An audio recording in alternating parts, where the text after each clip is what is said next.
स्वयं विचार कीजिए। भगवान श्री कृष्ण ईश्वर का पूर्ण अवतार है। उनके श्रीमुख से निकला कर्मण्येवाधिकारस्ते मा फलेषु कदाचन का वाक्य जीवन को कर्मशील बनाने का संदेश देता है। इच्छा, आशा, अपेक्षा और आकांक्षा यही सब मानव समाज के चालक होते हैं, या नहीं? यदि कोई आपसे पूछे कि आप कौन हैं, तो आपका क्या उत्तर होगा? विचार कीजिएगा। आप तुरंत ही जान पाएंगे कि आपकी इच्छाएं ही आपके जीवन की व्याख्या है। कुछ पाने से मिली सफलता, कुछ ना पाने से मिली निष्फलता ही आपका परिचय है। अधिकतर लोग ऐसे जीते हैं कि स्वयं भीतर से मरते रहते हैं, लेकिन अपनी इच्छाओं को नहीं मार पाते। इच्छाएं उन्हें दौड़ाती हैं, जिस प्रकार शेर एक मृग को दौड़ाता है। परंतु इन्हीं इच्छाओं के गर्भ में ही ज्ञान का प्रकाश छुपा है। कैसे? जब इच्छाएं अपूर्ण रहती हैं और टूटती हैं, तब वहीं से ज्ञान की किरण प्रवेश करती है मनुष्य के हृदय में। स्वयं विचार कीजिए। पूर्वजों की इच्छा, आशा, महत्वाकांक्षा, क्रोध, वैर, प्रतिशोध आने वाली पीढ़ी की धरोहर बनते हैं। माता पिता अपनी संतानों को देना तो चाहते हैं समस्त संसार का सुख, पर देते हैं अपनी पीठाओं की संपत्ति। देना चाहते हैं अमृत, पर साथ ही साथ विष का घड़ा भी भर देते हैं। आप विचार कीजिए कि आपने अपनी संतानों को क्या दिया आज तक? अवश्य प्रेम, ज्ञान, संपत्ति आदि दी है, पर क्या साथ ही साथ उनके मन को मैल से भर देने वाले पूर्वतः नहीं दिए? अच्छे बुरे की पूर्व निर्धारित व्याख्याएं नहीं की? व्यक्ति का व्यक्ति के साथ, समाजों का समाजों के साथ, विश्व का विश्व के साथ संघर्ष क्या ये पूर्व ग्रह से निर्मित नहीं होते? हत्या, मृत्यु, रक्तचाप क्या इन्हीं पूर्व ग्रह से नहीं जन्मते? अर्थात माता पिता जन्म के साथ अपनी संतानों को मृत्यु का दान भी दे देते हैं।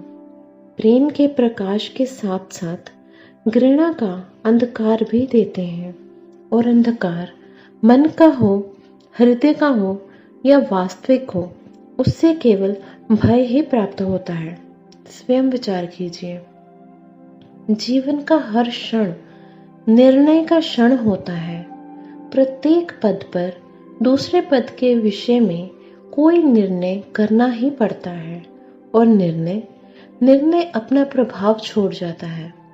आज किए हुए निर्णय भविष्य में सुख और दुख निर्मित करते हैं, ना केवल अपने लिए अपितु अपने परिवार के लिए भी और आने वाली पीढ़ियों के लिए भी। जब कोई परेशानी आती है तो मन व्याकुल हो जाता है, अनिश्चय से भर जाता है। निर्णय का वो क्षण युद्ध बन जाता है और मन बन जाता है युद्ध भूमि। अधिकतर निर्णय हम परेशानी का उपाय करने के लिए नहीं, केवल मन को शांत करने के लिए लेते हैं। पर क्या कोई दौड़ते हुए भोजन कर सकता है? नहीं। तो क्या युद्ध से जूझता हुआ मन कोई योग्य निर्णय ले पाएगा? वास्तव में शांत मन से किया गया निर्णय, अर्थात शांत मन से कोई निर्णय करता है तो अपने लिए सुखद भविष्य बनाता है। किंतु अपने मन को शांत करने के लिए जब कोई व्यक्ति निर्णय करता है, तो वो व्यक्ति भविष्य में अपने लिए कांटों भरा वृक्ष लगाता है। स्वयं विचार कीजिए।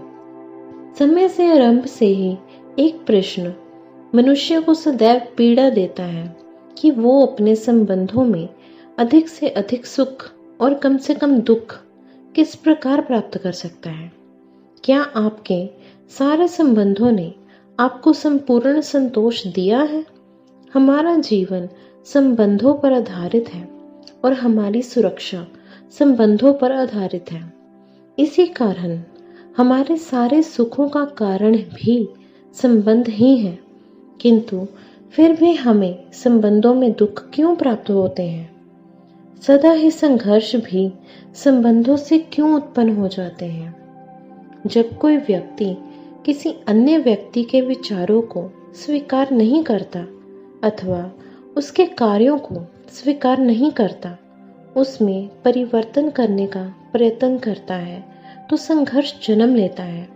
अर्थात जितना अधिक अस्वीकार उतना ही अधिक संघर्ष, और जितना ही अधिक स्वीकार उतना ही अधिक सुख। क्या यह वास्तविकता नहीं? यदि मनुष्य स्वयं अपनी अपेक्षाओं को अंकुश रखे और अपने विचारों को परखे, किसी अन्य व्यक्ति में परिवर्तन करने का प्रयत्न ना करे, स्वयं अपने भीतर परिवर्तन करने का प्रयास करे, तो क्या संबंधों में संतोष प्राप्त करना इतना कठिन है? अर्थात क्या स्वीकार ही संबंधों का वास्तविक आधार नहीं? स्वयं विचार कीजिए। धन्यवाद। Please like and subscribe my channel.